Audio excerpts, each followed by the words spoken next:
Imagine stopping at a gas station for a normal day, only to find yourself surrounded by danger with no one willing to help. That's exactly what happened to a single mother named Sarah when a group of thugs began harassing her in front of her young son. Just when things seemed hopeless, the thunderous roar of motorcycle engines changed everything. What happened next left everyone at the gas station speechless and proved that real heroes can appear when you least expect them. Before we begin, make sure to like this video, subscribe to the channel, and turn on notifications so you never miss an inspiring story. Now grab a seat and let's get started.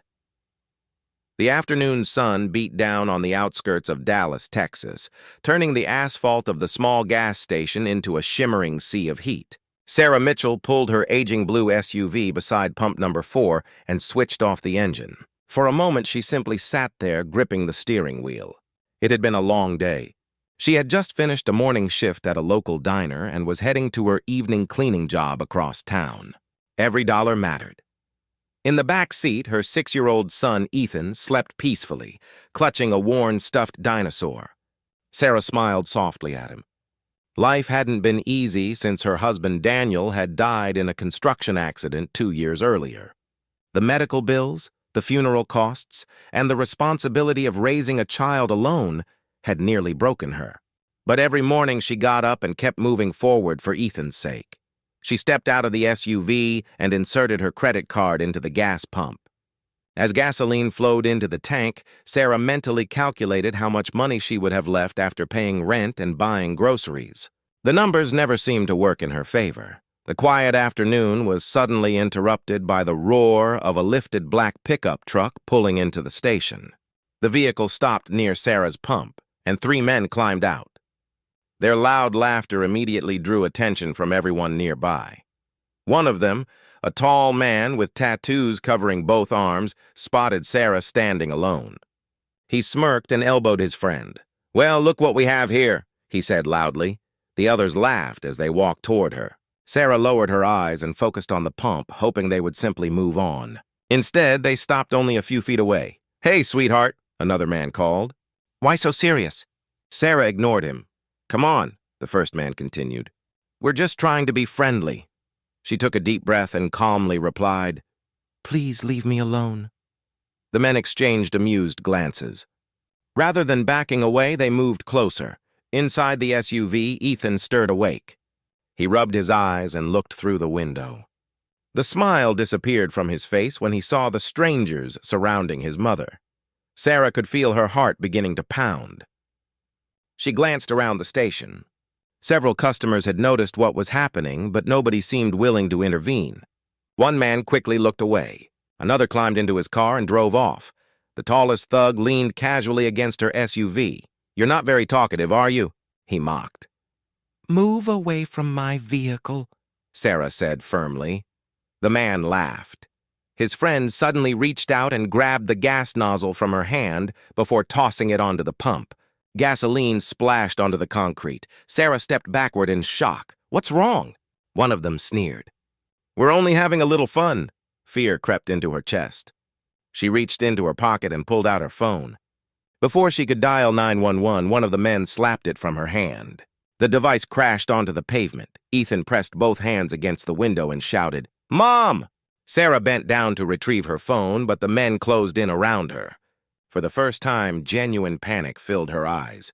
She was alone, trapped, and responsible for protecting her son.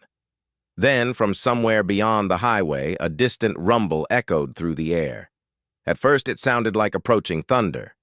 But the sky was clear. The sound grew louder and louder. Every person at the gas station turned toward the road. Even the 3 men paused and looked up.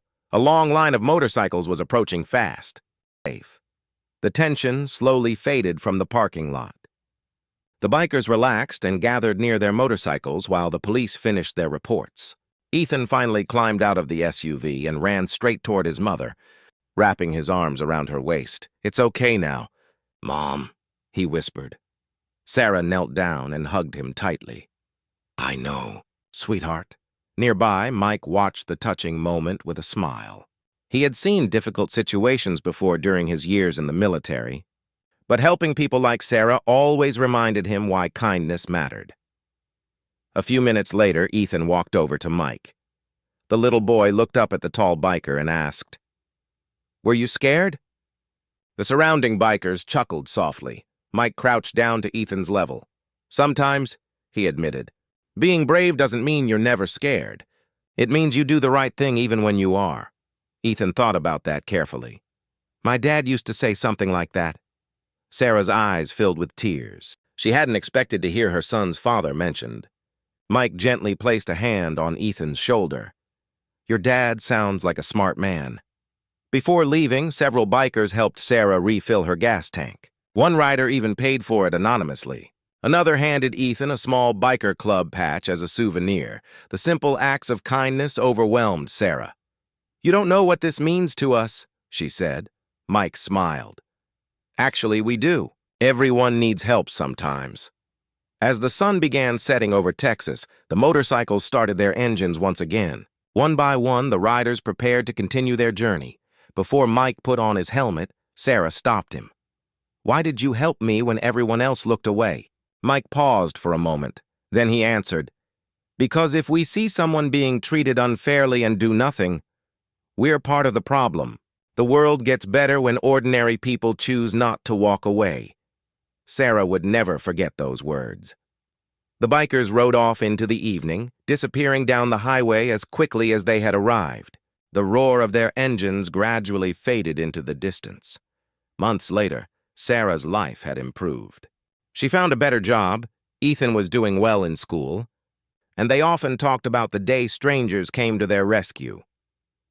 Whenever Ethan saw a motorcycle on the road, he smiled and waved. And every time, Sarah remembered that heroes don't always wear capes or badges. Sometimes they arrive on motorcycles, sometimes they stand up when nobody else will, and sometimes a group of strangers can restore your faith in humanity with a single act of courage.